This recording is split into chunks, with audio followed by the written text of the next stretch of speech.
Hey everyone, how you doing? This is Ahman Green, Green Bay Packers all-time leader in rushing, and you're watching Packers Total Access Live, your daily source for Packer content. Go Pack, go!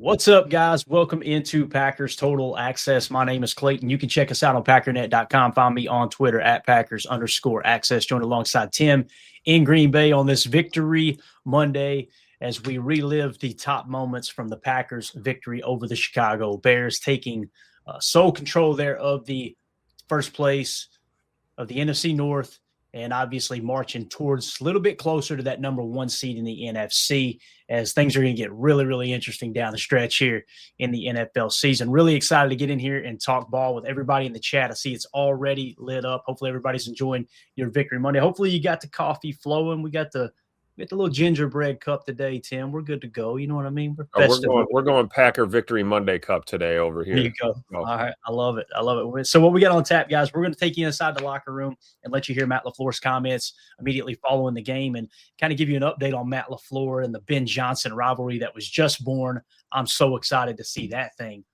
continue to grow over the years. You could tell there's no love lost between these two. Ben Johnson started it. Matt LaFleur finished it. And we get an opportunity to sweep them in a couple of weeks down there in Chicago. So we'll talk about that. We'll talk about Jordan Love having Coach LaFleur's back and his performance yesterday outside of really what I seen was only two negative plays. Just a dominant performance by Jordan Love. Josh Jacobs being clutch there at the end, breaking 4 tackles. Tim, flash that screenshot up for him, man. This might be my favorite grab of the year. Look at how many Bears he just ran through. Those guys just fell down. Josh Jacobs, literally, they had him dead in the sideline or in the backfield, and he makes all 4 miss and scampers for a huge gain. So Josh Jacobs being clutch. We'll talk about that.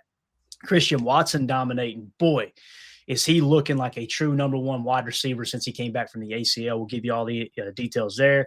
Then we'll switch over, talk some defense and how they started strong, got a little ugly in the middle, finished strong, and talk about what that means for this team moving forward. And then, of course, we got to talk at the end of the show about the bad officiating. It's all over X, and it's not Packer fans either. It is mainstream sports media acknowledging it and realizing, boy, this looked a little fishy last night. This almost looked like they were trying to keep the Bears in this game. We'll talk about those bad calls and what it means as well. Before we do, if you guys would do that YouTube stuff for me, hit like, hit subscribe. If this is your first time tuning into PTA, welcome. Thank you for making us a part of your Victory Monday. We're not experts. We're not insiders. We're not media members. We're fans just like you talking Packers on a daily basis. So if you're looking for that type of content, make sure you hit subscribe and click the bell icon so you're notified when we go live. Like later on this evening when we do a deep dive into the PFF grades and talk about which players really performed in PFF size and just really continue this whole Victory Monday. Make sure you have that bell icon check so you're notified when we do that in the future. Tim, you ready to get into some Victory Monday, big dog? Yes, of course, man. Mondays are always better when it's a Victory Monday. Let's go. Let's get it. Let's jump right in, and we'll start with the locker room. If you'll give me a screen grab, Tim, this was Matt LaFleur immediately following the win, talking to his team, about 2 minutes and 48 seconds long. We may pause it in between just to chat about it a little bit, but again, here was Matt LaFleur with the team immediately following this 28-21 victory over the Chicago Bears. Here we go. It's never easy in this league. We know that. You can't take that for granted. You just keep playing. One play at a time. It was awesome. What an ending there. Give it up for 2-5. You know what? It was great, too, to have number 7 back in the fold. Coop was out there with 11 tackles. JJ with the sack. Yeah.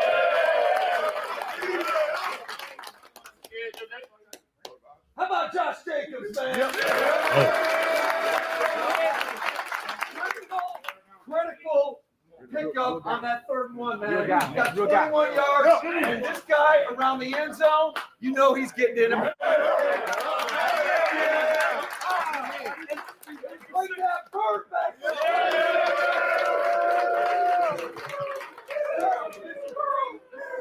How about Bo Melton, man?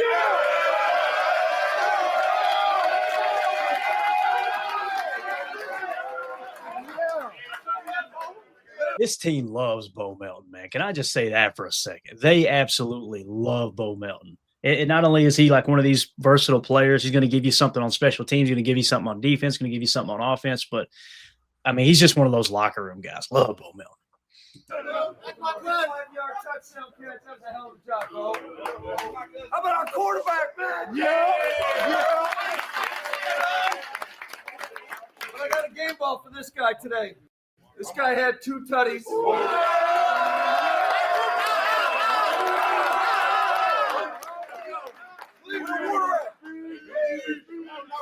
Christian Watson here talking.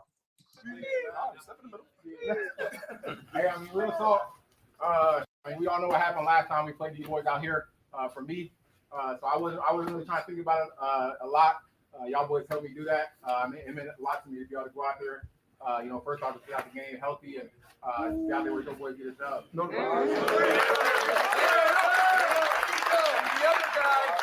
and I know I started with this guy, and it's not always how you start, man. Yes, sir. There was some turmoil. There was some adversity, 2-5, was there not? Yes, sir. There was some adversity in that first half, but he came through. He had 2 PBUs, and the game's called.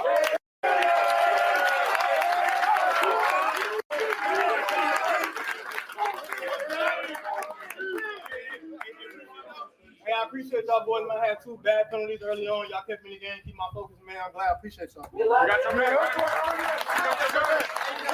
Hey, pack on 3, 1, 2, 3. Absolutely love it, man. I love that what he said there too, right? Keys like, hey, look, man, appreciate y'all having my back. Had 2 bad penalties early on, and y'all believed in me. Again, man, that's the emotion of the game. And I know it's easy to pile on a person when they get penalties. I was as frustrated as anyone. I'm like, Key, stop talking, Key. Just play football, right? Then you see the replay back, and we'll talk about in the bad officiating segment, a portion of this show. And man grabs you by the throat.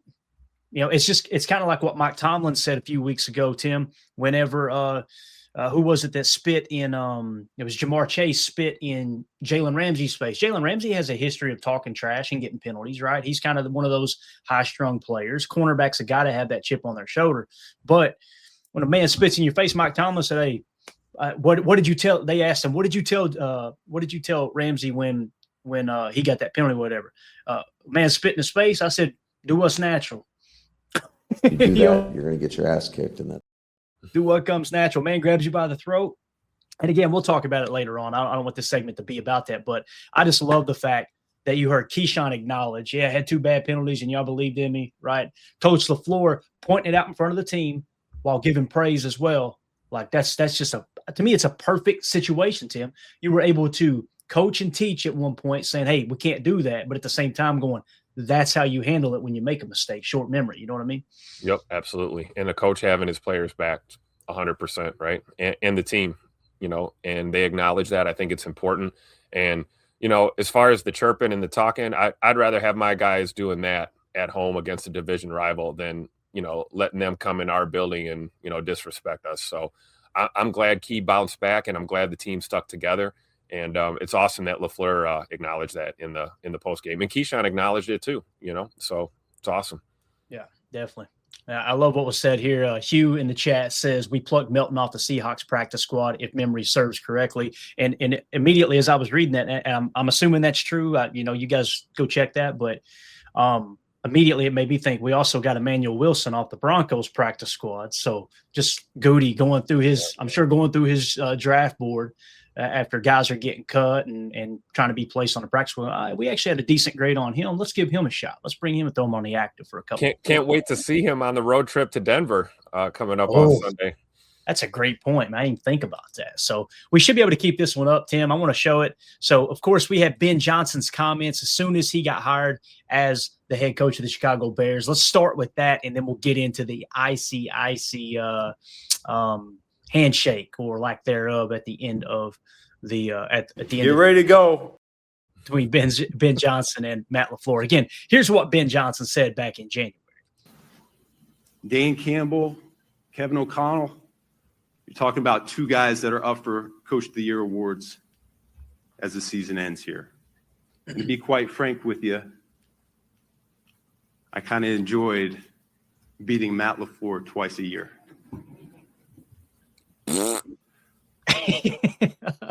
And then, of course, hey, listen, sometimes your mouth write checks that your ass can't cash, right? And here was the handshake at the end of the game. As you can see Matt LaFleur coming across. Right here's the eye contact. Look, hey, leans in, gets just a little bit of eye contact, and he goes, all right, get out of here, little boy.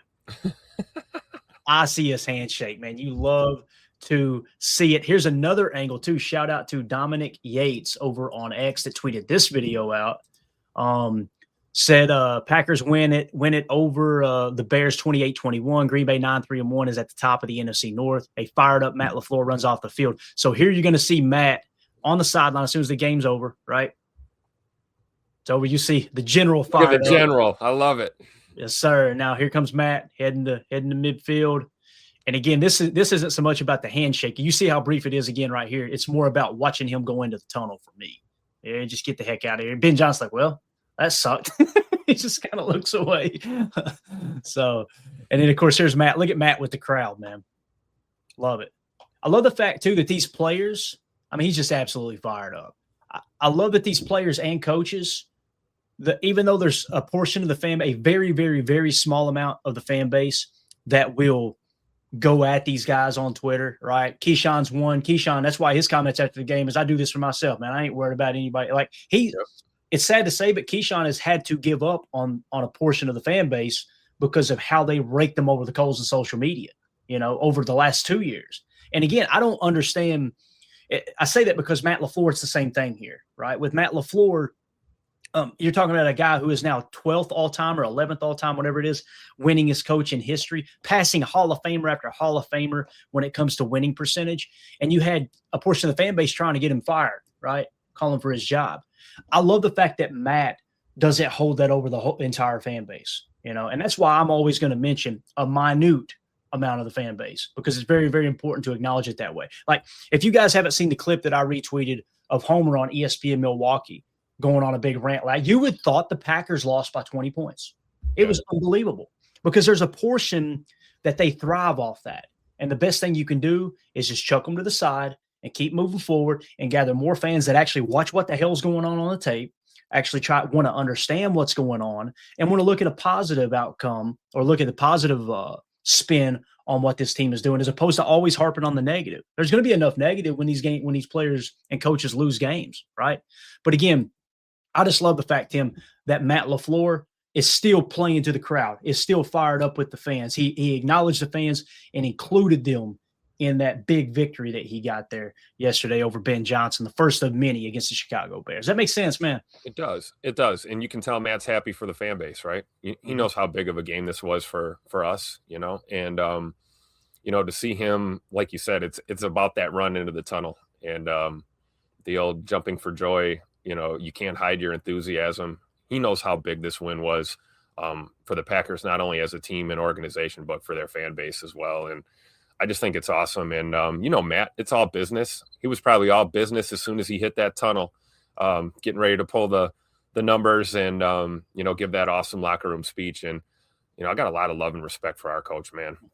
Put some spec on Tupac LaFleur's name, man, handling business. I love it. Yeah. And as Nick McSwain says here in the chat, it's a great point. People were saying to bench and cut K9 after the second penalty last night. Imagine if you had, because you're going to hear from Evan Williams when we talk defense. Evan Williams tells the whole story in the locker room. And the reality is he said, yeah, Keyshawn bailed me out on that interception. What does that tell you? That Evan Williams broke off of his responsibility and Key recognized it and went and made the play of the day to save the game. So again, let's make sure we acknowledge that. You know what I mean? So great point there, Nick. So Pack Daddy over at Packernet Podcast tweeted this out. Matt LaFleur broke a tie with former Green Bay head coach Mike Holmgren to match Hall of Famer Paul Brown for the second most wins, 76, by any coach in his first 7 seasons in NFL history. Only San Francisco's George Seifert with 86 has more wins than LaFleur in his first 7 seasons as head coach. So once again, what does that stat mean? In the first 7 seasons in the history of the game, right? Matt LaFleur in his first 7 seasons just broke a tie with Mike Holmgren to match Hall of Famer Paul Brown for the second most wins in that span in his first 7 seasons as a head coach. Scared money don't make money. what I love about it too, Tim, when you watch Matt on the sidelines, Matt is never satisfied. Matt, if anything, if I had a negative thing to say about Matt, I think he shows his emotions too much. It looks like he's just constantly pissed off. But also the positive to that is Matt's not satisfied with anything. So when you see this, you go, okay, well, let's see what he does the next 7 years. I have all the confidence in the world in Matt LaFleur because he's not going to settle. He's never satisfied. Does that make sense? Yeah, it does. And that bleeds over into the players that he's coaching. You hear the guys talk about this all the time. Even after a great win or after a great performance, you'll always hear guys say, yeah, well, there's some stuff we need to clean up. And, there's always something you can work on. It's important to stress that in your players. That way, these guys aren't getting big headed thinking that they're world beaters all the time. There's always something you can work on. And if your coach is never satisfied, then you as a player, you're never going to be satisfied until you're hoisting that Lombardi trophy, right? That's the whole goal, and that's the mindset, and it's contagious in that locker room, and it does. It starts at the top, right? You're only as good as your leadership, and I feel pretty confident in the leadership we have in this locker room. Absolutely. All right, so put this tweet together after Ryan tweeted that out. I think I quote tweeted him. Yeah, so I quote tweeted him because I didn't know that. That was a great stat that he pulled. I didn't realize that had happened between him and Mike Holmgren, Matt LaFleur and Mike Holmgren. But I just tweeted out, Matt LaFleur currently ranks 12th all-time in winning percentage at .677 with a record of 76, 36, and 1, passing Hall of Famers Paul Brown and Tony Dungy again. He is now tied with Hall of Famer Don Shula. So as Bates pointed out in the chat, he's actually 11th all-time, tied for 11th all-time. He's now tied with Don Shula and on the heels of Hall of Famer George Papa Bear Halas. So you can see here, Matt LaFleur is now in the 12th spot at .677 win percentage, or 11, tied for 11th with Don Shula, passing Paul Brown and Tony Dungy. So now next on the list, you got Papa Bear. Jim Harbaugh's still coaching. So we want him to lose games, obviously, this year for the Chargers. So Matt continues to close the gap on him. Then you got Ray Flaherty. You got Blanton Collier, Tommy Hewitt. Nick Sirianni still up there at number 5, although they're not playing very good football right now. So Matt's got an opportunity to gain some ground on him. George Allen, Hall of Famer. Ray Flaherty, by the way, is a Hall of Famer as well.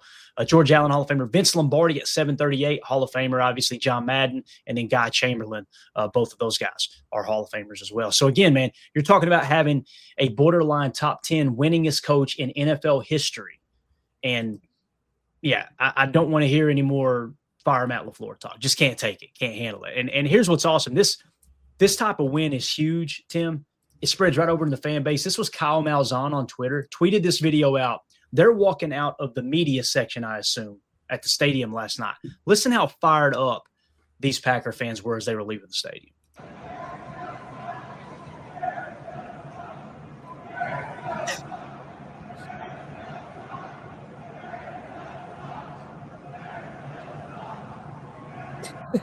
Look at Goot with the gangster walk. I love it. Just another day at the office. You got to love it. Absolutely love hearing the fans chant "The Bears still suck" on their way out. Just absolutely awesome. So again, man, Matt LaFleur doing amazing things. And with the team that's banged up, we talked about that, right? It's a December to remember. The roster's banged up. We could go through you want to go back through the list? We could do that. I mean, look at what some of these wins he put together this year was without Christian Watson. And now you get Watson back. Now you're getting Jaden Reed back. However, you end up losing Devontae White. Something else that I think he's very, very underrated with him is his ability to kind of maneuver this roster and kind of risk or kind of manage risk over reward with some of these players who are coming back from injury, right? Like, okay, let's don't rush him back because we got this guy. Let me just put Bo Melton out there and let him run a climb route for 40-yard touchdown, right? It's just something else he does. You got anything else you want to add to the Matt LaFleur talk before we move on to Jordan Love? No, I think that's a great point, and it's evident with how we utilize Bird. Bird was on a snap count.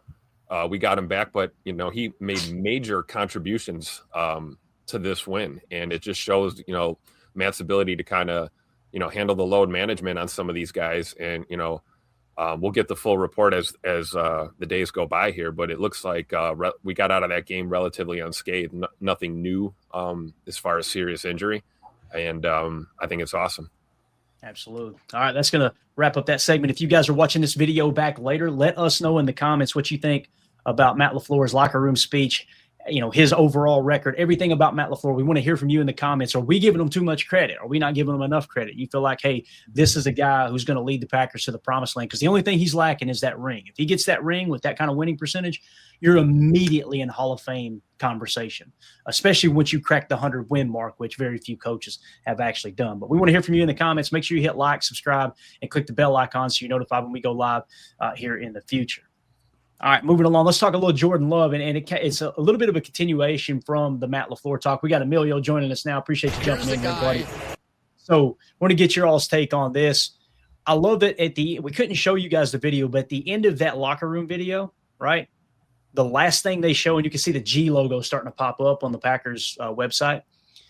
I love the fact that you get a glimpse of Love coming over and hugging Matt LaFleur, right? You can tell how much Matt LaFleur and Jordan Love mean to each other.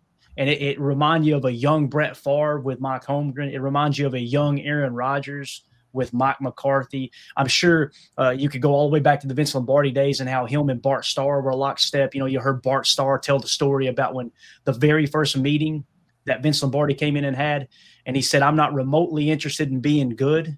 He said, we're going to relentlessly chase perfection, knowing full well we can't catch it, but we're going to relentlessly chase it because when we do, we'll catch excellence in the process. And he said he looked him right in the eye. This is Bart Starr telling the story. He looked us right in the eye and he said, I'm not remotely interested in being just good. And he said, man, I didn't even need a seat to sit on, right? So from that day forward, Bart Starr locked arms with Vince Lombardi. You're seeing the same thing here with Jordan Love and Matt LaFleur. And I just put a Lombardi quote there. Battles are primarily won in the hearts of men. Men respond to leadership in the most remarkable way. And once you've won his heart, he will follow you anywhere. You could tell, Emilio, Jordan Love, Matt LaFleur, they're lockstep, man. You never hear one take a shot at the other or vice versa. It's just they seem to be on the same page. When Jordan Love has a bad game, Matt LaFleur takes the blame. If Matt LaFleur has a bad play call, Jordan Love says, I got to make a play there. You could tell, man, they're playing for each other. Absolutely. Yeah, you're always watching each other's back, and then you see it on the sideline. Matt's there sitting down. All right, Jordan, what do we want? What do we need to scheme up on this next drive? What do I need from you? And that's, he's the head coach, but he's our offensive play caller. He's the mastermind behind it. You see a little bit of that, but being able to have faith in the team where he can step away for 5 seconds while we're on defense, make sure we're squared away with our quarterback, and then we're off on the next drive. Man, we're blessed to have Jay Love and Matt. Seriously. Completely agree. Tim, does it not feel unfair that we just go from one great quarterback to another great quarterback, one great coach to another great coach? It's all by design, man. Greatest organization in the NFL. That's what we do here. We just churn out greatness. We wake up in the morning on a Victory Monday and we just piss excellence like Ricky Bobby. That's what we do. Exactly. Very well said. All right, let's jump in, or let's continue the Jordan Love talk now. Earlier this week, we had Dave Wanstead. If you guys don't know who that is, Dave Wanstead is a former Bears coach, and he was trashing Jordan Love on a radio program. So I'm gonna throw. We'll get a little Jordan Love with the turkey leg up here. All right. So here was Dave Wanstead. This was over on 670 The Score. Okay. I want you to hear what Dave Wanstead said about Jordan Love and just the lack of respect for Jordan Love in this Packers offense. I think don't give up the big pass play. Because I think, Jordan Love, if he's got to go 4 quarters and if he's got to drive 60, 70 yards, they have a tendency to screw things up. They truly do. They truly do. Yep. Make a bad decision, make a bad throw, do something. But if you cannot give him like what happened last week with Detroit. Come on. Dan Campbell goes for it at midfield, and the next play he comes out and Love throws a bomb for 50 yards or whatever. Thanks, Coach Campbell. Yeah, wow. That's the thing. It was all coach. It was Dan Campbell. It had nothing to do with Jordan Love, right? Well, let's just jump right into the highlights. We'll keep that grab up there, Tim. Here was the first. And again, this doesn't even include the Christian Watson plays, right? I want you to think about who Jordan Love is hitting for some of these plays, these crucial plays. This was a crucial 3rd and 2 in the second quarter, right? And this is Jordan Love to Josh Wiley on the play action, I think for 22 yards. Jumbo formation here. It is a fake. As you said, Tom, and he's got a man wide open, and it's caught for a big play and a first down. Josh Wiley. Josh Wiley. Who? Yeah. And Jordan just continues to find these guys, just continues to have success with Nate. I didn't know who the hell – did anybody here know who the hell Josh Wiley was before we picked him up on the roster? Nope, but he's in a Matt LaFleur offense, and he's getting schemed wide the hell open. Telling you, dude. And this is what we were talking about with Tucker. Nobody loves Tucker more than the guys on this show. But when you look at Tucker Kraft, we're going to be able to scheme these guys open the same as Tucker Kraft. Tucker Kraft wasn't shaking people out of their cleats. Tucker Kraft is just running through people's faces. So you're still going to have that tight end open. Now, here was Jordan Love. Again, that was Josh Wiley. Now here's a clip of Jordan Love hitting, I don't know, our backup cornerback, Bo Melton, for just a 45-yard tutter. Checks in at wide receiver. He's missed the last 3 games. The speedy rookie, Love, loading up, going deep, down the field. Has a man. It's caught. Touchdown, Bo Melton and the pack. Again, Bo down there somewhere. Cheese curds and my stomach hurt all the time, but I do eat them though. You're literally talking about the 5th string wide receiver and the 4th or 5th string cornerback that he just hit for 45 yards, right? So Jordan Love, man, what he's doing here is PFF tweeted this out. Jordan Love diced up the Bears blitz. So versus the blitz yesterday, he was 9 of 12 for 171 yards, 3 touchdowns, no interceptions, and a passer rating of 156.3. That's what happens when teams blitz Jordan Love and this Green Bay Packers offense. So let's go around the horn with Jordan Love here. How do you guys feel about the way Love played last night? We'll start with you, Tim. We'll just go right in order, right down the line. J Money wears number 10 because he only throws dimes. Damn. Can we get a side-by-side with those stats up against do what, Tim? Can we get a side-by-side with J Money stats against Caleb's stats there? I don't think people were Most ready. Most of the Bears' offense came from penalty yards, thanks to the officials. So, but no, what can I say about Jordan that I haven't already said? I feel like just saying "I told you so" at this point because I caught a lot of heat these last couple of years defending J Money as he developed as a starter, and I think it's fair to say that he has definitely entered the room of the MVP conversation. You know, call me a homer if you want to, but I think Jordan deserves to be talked about in the MVP conversation at this point. Completely agree. Absolutely. He's a grown-ass man now. And we just, I love that it's happening on national TV, right? You know, we had a couple of those where you didn't get to take a peek at him quite as much. And dude, he's just been absolutely cutting it up. I had a couple buddies texting me about the game. Just, you know, other teams' fans like, man, what a game. NFC North or NFC's tough. The North is crazy, but just a battle. You know, you're leading the whole game, right? You got to make sure that you can keep that gas down. I think that pedal down, you know, foot on the throat kind of thing we needed to keep up with, and I'm glad that we did. I'm glad we didn't let it slip away. And you need to learn to win with a lead and win without a lead. You know, we got one of those in there. If we go to play the Bears there, we go down 3, go down 7. We need to be able to fight back and come back from that. So Jordan Love's a dog, man, and just don't blitz that, man. That's a great point, Emilio. Like I was telling Clay last night, man, when they tied that game and we got the ball back, I had like no fear. You had like 100% confidence that Jordan was going to march this offense down the field, and it's exactly what he did, man. Definitely. We got Jacob joining us now. Jacob, how you feeling about the way Jordan Love played yesterday, man? I mean, I couldn't be more happy. I think what Tim has said, you know, I was listening to you guys when I was trying to, you know, wake up and wipe the dust out of my eyes, and kind of the same lack of respect that Mike. I do a little too. The same lack of respect that LaFleur has been suffering with for years now, I believe, is kind of transpired to what people talk about Jordan Love. And to Tim's point, you know, the OGs, the guys that really understood what we had in the hopper, really now are starting to see see the return on investment there, because this guy is just an absolute. I mean, talk about too. You couldn't get a better personality on a guy. Never gets too excited when he does the right things. Never gets, you know, remotely shattered when it seems like that he's. I mean, you look at that blitz percentage right there. That's Hall of Fame type numbers. That takes an insane amount of poise to be able to be that good. I mean, that's nearly a perfect passer rating when, you know, the cards are stacked against you and you got guys literally running down your throat trying to absolutely decapitate you.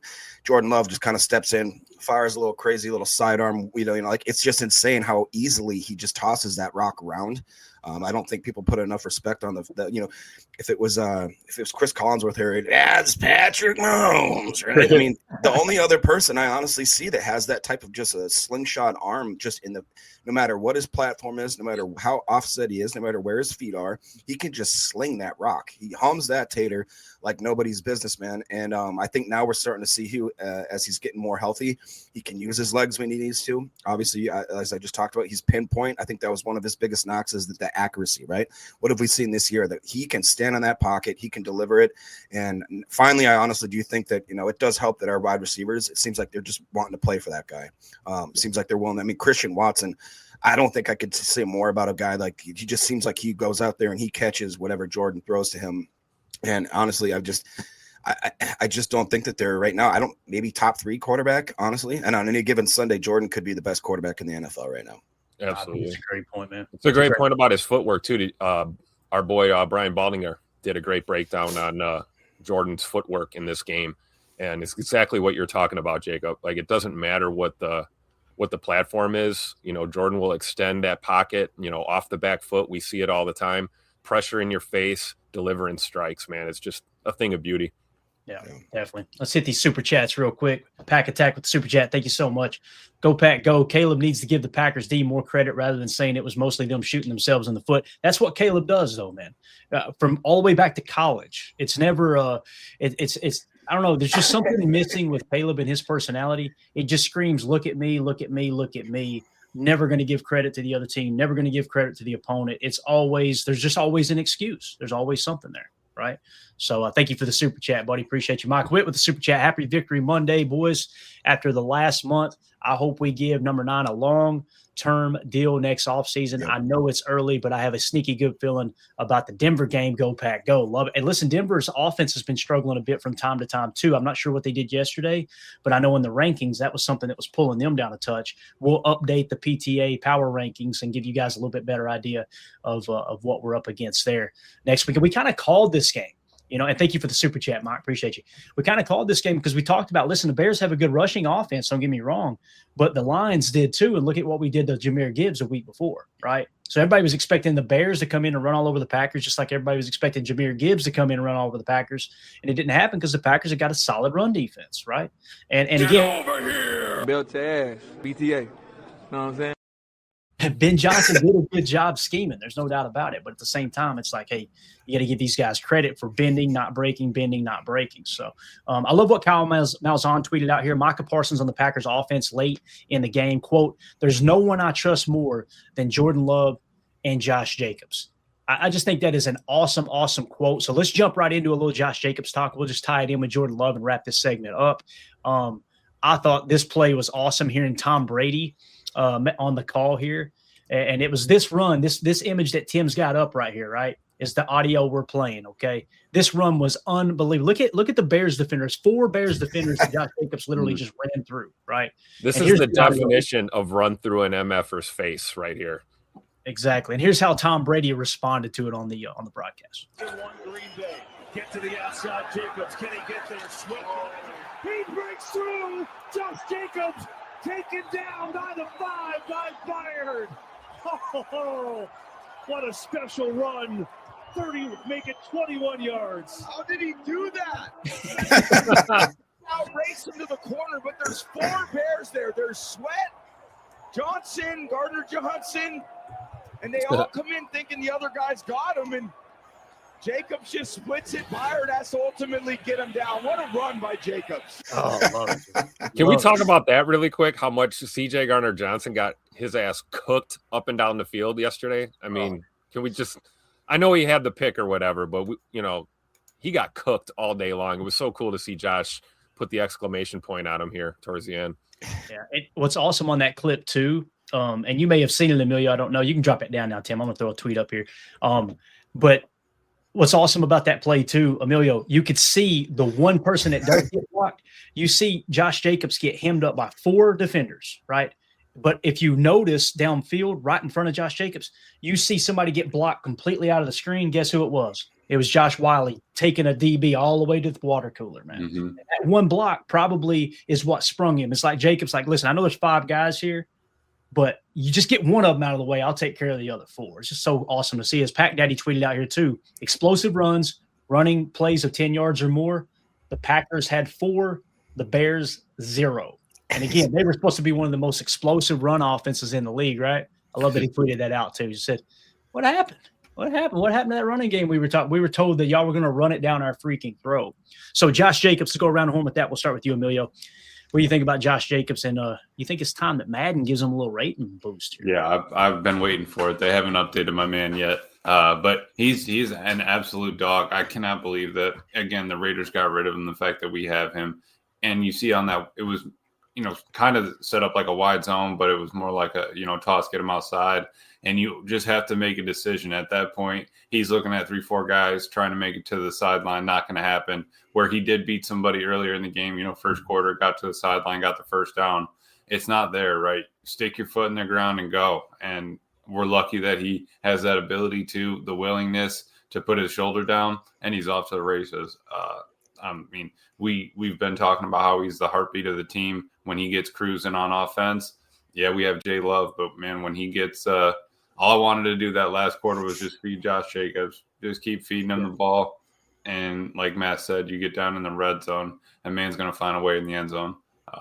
Just a great all-around performance. And yeah, and everybody just getting hot at the right time. Even if, we're rolling into December, everyone's starting to heat up. Everyone's starting to find their groove. Just get to it. Yeah. Jacob, anything you want to add to the Josh Jacobs talk here before we move on, man?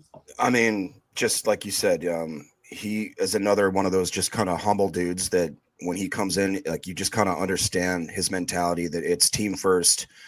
He's just never selfish. He will never ever, I always think back of like in games past where they're asking like, do you want to run the rock? And he's like, give the young boys a chance kind of thing. That's just his type of mentality. To Emilio's point, the fact that we were able to steal this guy away from I don't understand how that's possible. How you let a guy like that walk away from the organization. Just real quick, last night, 20 carries, 86 yards, averaging 4.3 with the TUD, the long of 21. But it says more, I think, about just the type of player he is, that he just is so persistent. And sometimes, he's not going to be a flashy guy. I don't think he has the long, type speed that a lot of the other backs do. But as far as pound for pound for every run that guy gives, he is so aggressive, so physical. And if you need 1 yard, you're going to get it from Josh Jacobs. As long as anybody else does a little bit of something, to Clayton's point, you can have 4 guys running at him. If you block the 5th, he's probably going to get you that yard. Like, it's just, it's fun to watch, man. And I just think for whatever reason, like we talked about, Goody not getting his attention and not getting the flowers, Matt LaFleur. I don't think Josh Jacobs gets enough credit in this league for being an absolute top 3 back. I mean, I'm pretty sure that if you look at his PFF grade, he is one of the top in the league, if not the top in the league. So it's pretty impressive. I can't believe we have gotten to a point where we have this like group of grown ass men that are just awesome, dude. They're just awesome at their jobs and they're great people, which is really hard to do. Like, even better people for sure. Tim, what do you think about Josh Jacobs? I love what Micah Parsons said there, man. Like he has all the confidence in the world in Jordan Love and Josh Jacobs to get the job done. Yep, I agree 100%. And to Emilio's point, we were texting in the group chat during that drive, and it's like our defense was absolutely gassed. Before that, they were on the field for what seemed like an hour, and to be able to have a guy like Josh Jacobs that you can lean on, and yeah, maybe it's the occasional chunk run. We get the explosive there that we just went over, but it's consistent. It's 3 yards, 4 yards, 2 yards, right? You need a yard, he's going to get you a yard and a half. Able to kind of put a nice methodical drive together to give our defense the rest that they needed to be able to get out there on the field and finish that ball game. I mean, you talk about how many times have you seen Josh dead to rights, in the gap, it breaks down. He finds a way to make chicken salad out of what, as we say. Prime example on that tutter he had, he was stopped up at the goal line and just found a way to basically spin backwards and fall backwards into the end zone to get the tutter. I mean, you can't say enough good things about Josh Jacobs. And I think it is important that we do acknowledge it because, like Jacob said, I think he's drastically underrated and overlooked in this league as one of the premier backs for sure. for me, man, that Josh Jacobs run, I'm glad you brought that up, Tim, because I thought, oh, they got him stopped here. Yeah. And then all of a sudden he does this like a little alligator roll, right? He just kind of rolled off the pile, spun right in. And I was like, I remember immediately thinking, of course he got him. Why the hell are you doubting that? Why did you doubt him within a yard of the goal line? He wasn't going to figure out a way to get it. It's just unbelievable. Man. Those are the things that go unnoticed. Let's go to the chat real quick. Mike Witt with the super chat. Thank you, buddy. Says, I got into an argument at the bar last night. Some guy after the game said that he'd take Hurts any day over Love. I personally don't think it's close. Look what Hurts did versus the same Bears D. Thoughts. That's a great point. Great point. Now, listen, I think Jalen Hurts I think he is a great football player. I think he's a good quarterback, a great football player. He brings some versatility in the RPR game, obviously, being able to sneak. He's a strong, tough dude. But I don't want to say I lost respect. He went down a notch in my book when he allowed that Bears defender to just come in and just pull the ball out of his hand on that tush push. That's supposed to be your bread and butter. And literally a little DB comes in and just snatched your chain. It's like, how do you let that happen? So I'm with you. If I'm starting a franchise right now, or I've even got one game to win, I'm taking J-Love over Hurts. And there's starting to be some separation there. And I know some people will go, well, Hurts has the ring. I got you. And that's what everybody's playing for. But at the same time, man, when you compare player versus player, Jordan Love, elite arm talent. We've seen it over and over again. And rings are team accomplishments, not quarterback accomplishments. Yes. Agreed. Mike Witt with the super chat. Appreciate you, buddy. Says missing that Vikings game might have been the best thing to happen for 8. Seems like he has got some fresh legs the last 2 weeks. And again, it goes back to what we talked about with Matt LaFleur, just playing the right tune every week. All right, let's hold that guy out a little bit more. Let's get him some reps and just kind of it's a great talent that coaches have to have. It's the ability to be able to kind of massage that whole roster and just kind of get it in a spot where it's okay. Yeah, we'll give him more reps this week. This guy less. Let's rest him up, and just managing the reps is, I think, absolutely huge. So, and that one run for Josh when he chopped it down, the D tackle got inside right away. He chopped it down right off the jump. Give him a second, take a split second, get north, gets 7-8 yards. In that earlier in that drive, 10-yard gain just to start it off. It's like, man, give him the ball, let him fall forward, Matt. Let's just get to it. I think we ended up running the ball more than we threw anyway. So Matt staying even there again as well. I'm glad you brought that up because that's another thing I think people don't talk about enough with Josh Jacobs is how patient of a runner he is. That in traffic, things can break down. There's no panic. There's no, overly aggressive sense of urgency. It's just this calm in the face of pressure. And he's able to turn, minimal gains into, potential explosives or at least help us move the sticks. And it's just really, really cool part of his game to see him back there. Tim, you know who he reminds me of? Le'Veon Bell. Yeah. If you remember, the way that, not as much because Le'Veon Bell used to literally put his hand on the back of the offensive lineman and just wait until there was a seam. But he's similar where he just sits there and waits for the holes to open up and then he just absolutely knows how to exploit them. It's pretty cool. Yeah, that's great. Nick McSwain in the chat says, how did the narrative that Parsons is a bad locker room guy start? Jerry Jones seems like he is the opposite. So the way I understood it was he used to have a podcast, right? He used to do a podcast. And on that podcast, he would be brutally honest. Now, he never threw his teammates under the bus, but he would say, individually, but he'd say, we got to do this better. We got to do that better. And, off a loss, every fan base has their high-strung fans that are going to try to find something negative every single game, whether it's a win, loss, or tie. And that's the way that narrative got created, in my opinion, from the outside looking in. Now, again, what's he doing a podcast for in season? Great question. I'll tell you why. Because of the culture that Dallas creates. Jerry Jones, let's just create a buzz. Let's get in the news. All publicity is good publicity, right? That's their whole mantra down there. And that trickles down throughout the organization. With the Packers, you don't have that, right? And on top of that, people were thinking, oh, Micah's going to hate it in Green Bay because it's a small town. They don't know he grew up in Harrisburg, Pennsylvania, which is just a town a lot like Green Bay. And it's cold. People, he ain't going to be able to play in the cold because he's playing down and down. No, he grew up in Pennsylvania. Cold-ass Pennsylvania is where he grew up. Played his college ball at Penn State. I mean, right. Played some cold games. So I think that's where it got started, Nick. And the fact that he was doing a podcast, you do got to put a little blame on him. Like it wasn't all about ball. But again, man, you get a young player, 21, 22 years old, come in the league, right? And they're arguably the best at what they do. And he was in college. He was an excellent player, very versatile player, 4.3, 40 speed type guy. And then you give him a ton of money, first round status, and put him in a culture of the Dallas Cowboys where everything is Jerry Jones, me, everybody look at me. Let's make everything flashy. They said that the players were working out in the locker room down there, and there would be people walking by a glass window watching them work out. And they were fans and just people that the Cowboys allowed them to pay to walk through the facility while they're in there working out. What's that say to the players? Right. It's not about putting it. The Packers catch a lot of heat for being so secretive, right? It's totally opposite from what Dallas does, which they just want all the publicity. So hopefully that answers your question, Nick. Again, that's my opinion on it. I think that's what's going on there. But yeah, and then one last one, and we're running behind already. Jazambi, been a member for 11 months. Musgrave's catch, too bad it was called incomplete. Musgrave has taken huge strides. Mm-hmm. I completely agree with that. So, all right, if you guys are watching that video back later, let us know what you think about Josh Jacobs, all right? And obviously what Micah Parsons said. I think Josh Jacobs is only going to get better as the season goes along. We want to hear from you guys in the comments. Let us know what you think. Make sure you hit like, subscribe, and click the bell icon so you're notified when we go live here in the future. Like tonight when we go live as we unveil the PFF grades, talk about which players really stood out in this win over the Bears. So that's going to do it for hour one. For those of you listening on the pod, we will see you on the other side for hour two, where we're going to dive into Christian Watson dominating here recently. We're going to talk about the defense starting and finishing strong. And, of course, we got to cover the bad officiating, which is being talked about all across social media. So we'll see you on the other side for hour two. We appreciate y'all.